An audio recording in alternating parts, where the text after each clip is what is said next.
Assalamualaikum warahmatullahi wabarakatuh. Bagi channel aku Musana Junaidi. Oke teman-teman, di video kali ini aku bakal melakukan PEDKES atau pendidikan kesehatan lagi nih tentang perawatan payudara. Oke teman-teman, sama juga seperti halnya yang video kemarin itu, video ini juga dibuat untuk memenuhi tugas dari program Professionals Universitas Jenderal Ahmad Yani Yogyakarta. Oh ya, untuk memudahkan videonya atau memudahkan mencerna video ini, nanti PPT atau slide-nya nanti aku taruh di sini ya, di samping aku, seperti yang kemarin. Oke, kalau gitu langsung aja kita ke latar belakang dulu ya. Jadi latar belakang ini menjelaskan kenapa sih perawatan payudara atau breast care di sini. Breast care itu breast itu payudara, terus care itu perawatan itu penting untuk kita, terutama bagi ibu yang sedang menyusui. Kita lihat di sebelah sini ada beberapa referensi, ada 2 referensi ya. Jadi sebenarnya referensi itu banyak, cuma saya ngambil yang 2. Nah, di sini menurut Saryono dan Pramitasari tahun 2008, karena perawatan payudara ini penting tuh karena apa? Karena di sini payudara itu adalah satu-satunya organ yang menghasilkan ASI. Ya iyalah, cuma payudara, mana lagi organ yang menghasilkan ASI selain payudara.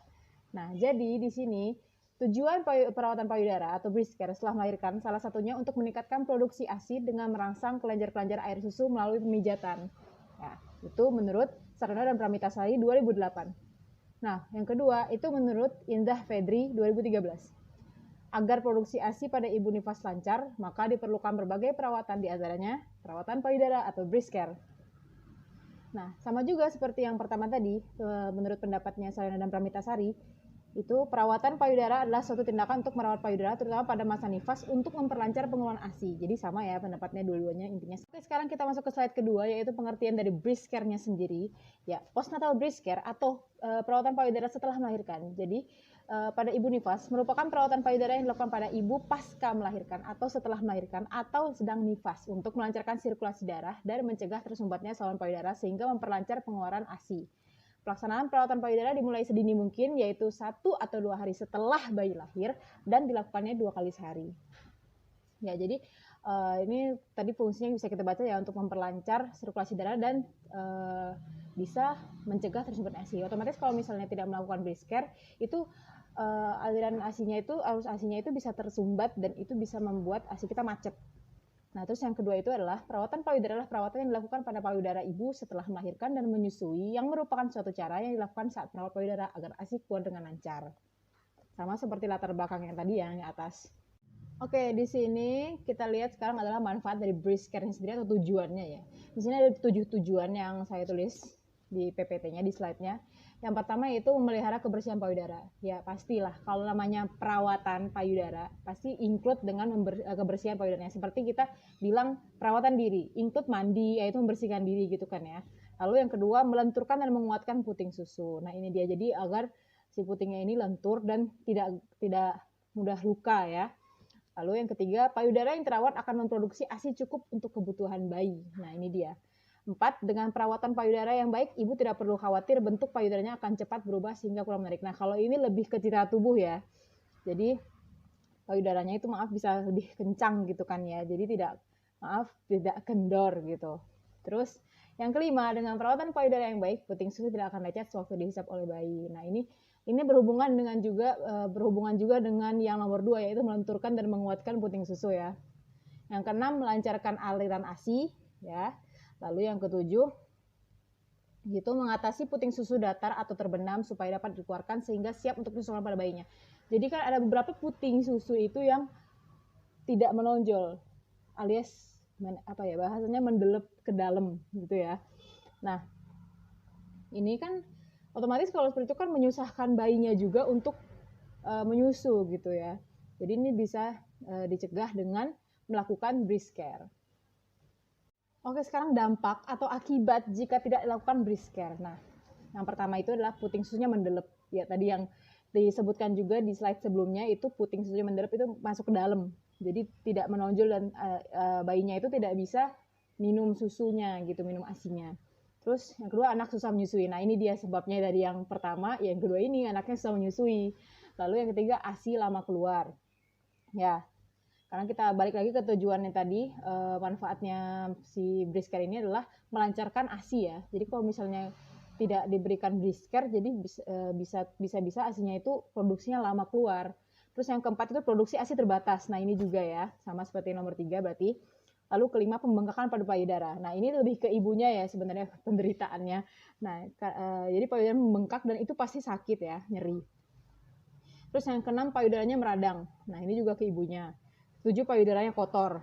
Ya pasti mungkin iyalah kalau misalnya nggak dirawat, nggak dibersihkan pasti payudaranya juga kotor kan. Terus yang ke-8 itu adalah ibu belum siap menyusui ya, karena si asinya ini juga nyendet gitu ya, jadi ibunya ya pasti belum siap menyusui juga gitu. Terus yang ke-9 kulit payudara terutama puting akan mudah lecet ya, karena mungkin tadi kan tadi kita balik lagi ke manfaatnya itu untuk melenturkan puting ya. Jadi kalau misalnya puting yang nggak lentur kan bisa-bisa misalnya diisap sama bayinya itu bisa lecet gitu. Oke, ini waktu dilakukannya Brisker tadi udah disebutkan juga di slide-slide sebelumnya, yaitu pertama kali dilakukan pada hari kedua setelah melahirkan ya. Lalu yang kedua itu dilakukan minimal 2 kali sehari. Nah ini nih penting juga nih, apa yang perlu diperhatikan dalam melakukan breast care atau perawatan payudara.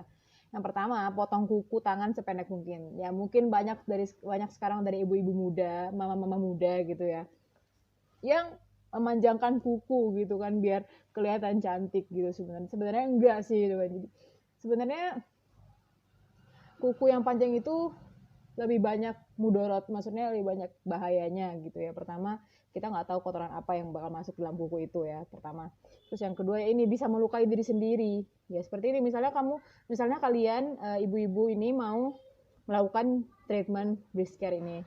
Terus otomatis kan kita memijat payudara, di dalam breast care itu ada teknik memijat payudara. Jadi kalau misalnya kukunya panjang, kita nggak tahu itu bakal tergores kuku kita tuh, kita nggak tahu. Bisa-bisa juga putingnya itu lecet bukan karena si bayi menghisap putingnya, tapi malah terkena kuku dari si ibunya ini sendiri.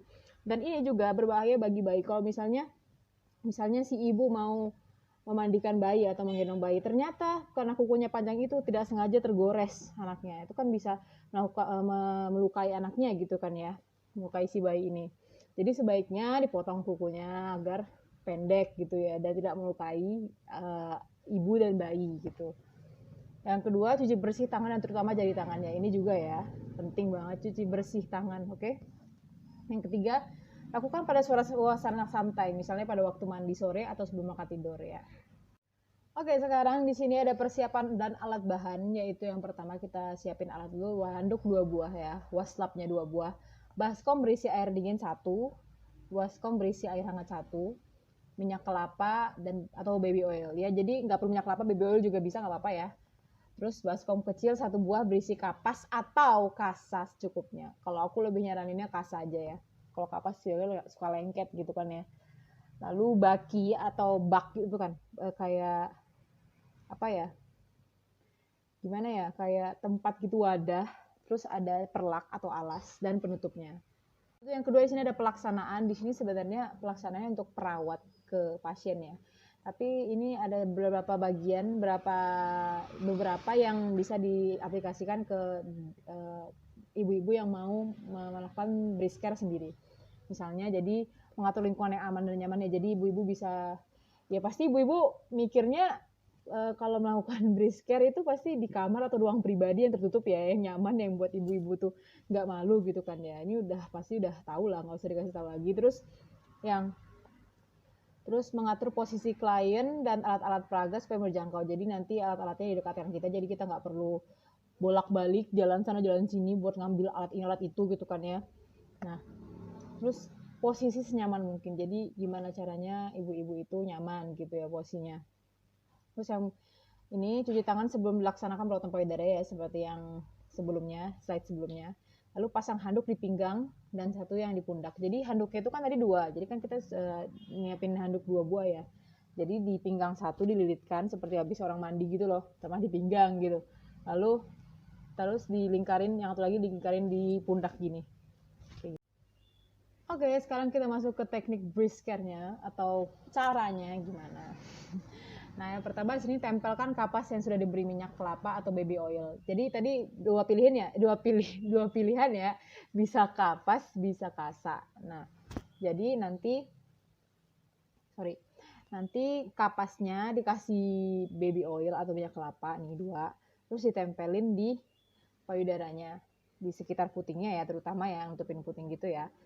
Kurang lebih 2-3 menit, dan setelah itu kemudian puting susu dibersihkan. Jadi dibersihkan pakai kapasnya tadi ya, dilap-lap gitu ya, dibersihkan biar kerak-kerak atau kotoran-kotoran yang menempel pada puting susunya itu lepas, hilang gitu. Yang kedua, tempelkan kedua telapak tangan di antara kedua payudaranya. Gini ya, berarti kayak gini. Ya. Lalu dimulai pengurutannya. Jadi pengurutnya itu dimulai ke arah atas, ke samping, lalu ke arah bawah. Dalam pengurutan posisi, tangan kiri ke arah sisi kiri, telapak tangan kanan ke arah sisi kanan. Jadi kayak gini ya. Set. Gitu. Yep, gitu ya. Gitu. Jadi jangan kebalikan kayak gini, tapi jangan kebalikan gimana ya? Pokoknya tuh ginilah. Jangan kayak gini, jangan tangan kanan ke arah kanan, jangan tangan kanan ke arah kiri, tangan kiri ke arah kanan gitu. Jadi samain gitu loh posisinya. Lalu setelah itu nanti pengurutannya tuh melintang ya. Jadi lurus ke atas bawah, pokoknya melintang gitu. Lalu nanti telapak tangan mengurut ke depan, kemudian kedua telapak tangan dilepaskan dari dada. Jadi gimana ya? Jadi kayak gini, terus gini, terus lepas. Jadi diurut gini payudaranya, dilepas. Itu nanti diulangin gerakannya 20-30 kali. Nah, terus untuk gerakan kedua, tadi yang gerakan pertama ya, udah include gerakan pertama. Terus yang gerakan kedua itu satu tangan menahan payudara, jadi kayak gini. Anggap aja ini ada payudaranya. Lalu tangan yang lain mengurut payudara dengan pinggir tangan, jadi kayak gini. Jadi dari pangkal, jadi ini satu tangan kita tahan nih payudaranya. Terus yang lainnya ngurut dari pangkal payudara sampai ke putingnya, gini. Pakai pinggir tangan. Nah, ini dilakukan bergantian payudara kanan dan kiri. Nanti dilakukan 20-30 kali juga pada kedua payudara ya. Oke, untuk gerakan terakhir, di sini kita lihat satu tangan menahan payudara di bagian bawah, nih.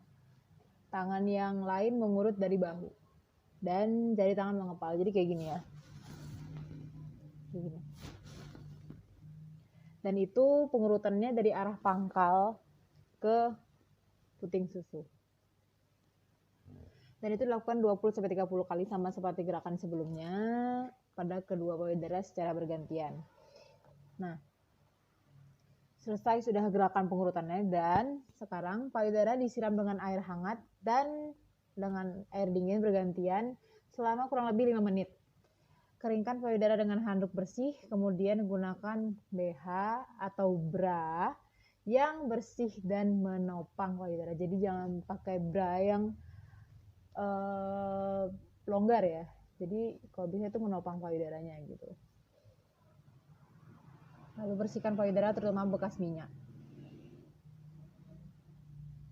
Pakailah bra yang terbuka bagian depannya untuk ibu menyusui. Jadi tuh kancingnya tuh di depan gitu, jadi biar enak ya.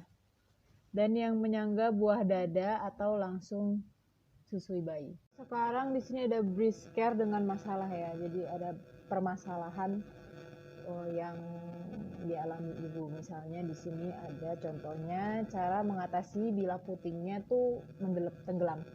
Lakukan pergerakan menggunakan kedua ibu jari dengan menopang kedua sisi puting. Ya, kedua sisi puting, dan setelah puting tampak menonjol ya, dan jadi kan ditekan tuh otomatis nanti putingnya nggak keluar sedikit ya, mundur sedikit. Lakukan tarikan pada puting menggunakan ibu jari dan telunjuk. Nah, lanjutkan dengan gerakan memutar puting ke satu arah. Jadi kayak gini terus ya udah ditarik ke satu arah dan ulangi sampai berapa kali dan rutin ya. Terus yang kedua, ada masalah jika ASI-nya belum keluar. Nah, walaupun ASI belum keluar, ibu tetap harus menyusui. Jadi jangan sampai mikirnya gini, ASIku kan nggak keluar, ya udahlah nggak usah nyusuin gitu kan ya, kasih susu formula aja. Enggak. Jadi harus dirangsang, malah kalau ASINYA nggak keluar terus dirangsang gitu ya. Mulailah segera menyusui sejak bayi baru lahir, yakni dengan inisiasi menyusui dini. Dengan teratur menyusui bayi, maka hisapan bayi pada saat menyusui ibu akan merangsang produk hormon oksitosin dan prolaktinnya yang akan membantu kelancaran ASINYA tersebut. Jadi biarkan bayi terus menghisap, maka akan keluar ASI. Jangan berpikir sebaliknya ya. Terus yang ketiga, penanganan puting susu lecet. Bagi ibu yang mengalami lecet pada puting susu, sebaiknya istirahat dulu 24 jam ya pada payudara yang lecet dan memerah ASI secara manual. Dan ditampung pada botol steril lalu disuapkan menggunakan sendok kecil ke bayinya. Dan olesi dengan krim untuk payudara yang lecet. Keempat, penanganan pada payudara yang terasa keras sekali dan nyeri. ASI menetes pelan dan badan terasa demam. Pada hari keempat masa nifas, kadang payudara terasa penuh dan keras ya. Juga sedikit nyeri. Justru ini tuh pertanda baik. Berarti ketika nyeri itu, berarti itu kelenjar air susunya itu sedang bekerja dan memproduksi ASI. Tak jarang diikuti pembesaran kelenjar di ketiak. Jangan cemas, ini bukan penyakit dan masih dalam batas wajar. Dengan adanya reaksi alamiah tubuh seorang ibu dalam masa menyusui untuk meningkatkan produksi ASI, maka tubuh memerlukan cairan lebih banyak. Inilah pentingnya minum air putih 8 sampai dengan 10 gelas hari. Mungkin itu aja yang bisa saya sampaikan di pendidikan kesehatan tentang perawatan payudara ini. Nanti leafletnya atau kayak gambarnya gitu bisa dilihat, bisa di-download langsung di deskripsi ya. Ada linknya, ntar udah taruh linknya di situ. Jadi biar lebih ngerti lagi karena udah ada gambarnya. Kalau gitu, terima kasih karena udah mendengar dan memperhatikan tentang pendidikan kesehatan ini. Semoga bermanfaat buat kita semua. Assalamualaikum warahmatullahi wabarakatuh.